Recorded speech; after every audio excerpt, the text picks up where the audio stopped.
MSNBC. Welcome back. President Obama has been throwing around some possible Republican campaign slogans for the midterms, like, "No, we can't." So apparently that's their plan for the future. No, we can't. Clean energy? No, we can't. Health care? No, we can't. Wall Street reform? No, we can't. Or as John Boehner put it, Hell no, you can't! that is unless if you ask him about going golfing, in which case he'll tell you, hell yes we can. Mitch McConnell just said that he wishes that they could have obstructed more in the last 2 years. Really? Is that possible? Bob Corker says that we should stop reforming anything and everything. What a positive agenda. This, of course, leads to the question of what are the Republicans for? Family values? Unless, of course, it's Newt Gingrich getting married 3 times, Larry Craig visiting men in bathrooms, Mark Foley texting young boys. You want me to keep going? Because I can keep busting you up all night long. Number 2, they say that they're for more and more wars. Well, on that one, you got to really hand it to them. They delivered. I used to have a shirt that said, "Beer is the answer. I forgot the question." I was a young kid.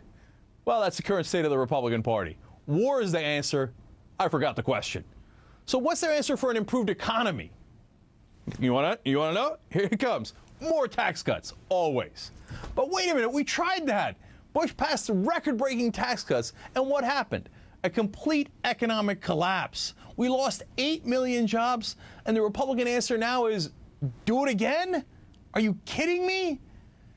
Joining me now is David Sirota, a radio show host, nationally syndicated columnist, and the author of The Uprising. David, maybe you can help me answer this question. What does the GOP stand for? I think it's a great question, Cenk. I mean, I think what they're for is a kind of extreme form of Reaganism where, as you said, war is the answer to all foreign policy problems. Tax cuts for the rich, targeted to the rich, are the answers to all of our economic problems. And that's really what this party stands for. That's what the party is putting forward in Congress. That's what the party is putting forward out on the campaign trail. And the other thing that they're for, I should say, is anything that they're against anything that the Democrats are for. Anything and everything that the Democrats say they're for, the Republican Party is against. David, I got to be honest with you. I think you're being a little unfair to Reagan, because Reagan actually raised taxes 4 different times, which these Republicans would never do. You say he's for war, but he actually ran from Lebanon, right, which they say they're against, right? They would have been in Lebanon to this day if they were in charge. The current Republican Party was in charge, and he gave amnesty to millions of illegal immigrants. Isn't this Republican Party massively to the right of Ronald Reagan?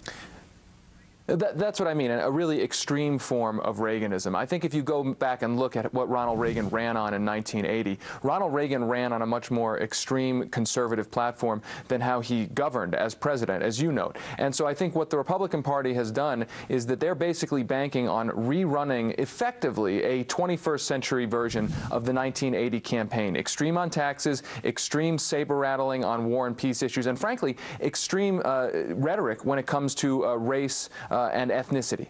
David, given all of this, right, I mean, we got what happened during the Bush years. He left incredibly unpopular. The whole country knows it. The economic collapse happened on his watch, et cetera, et cetera.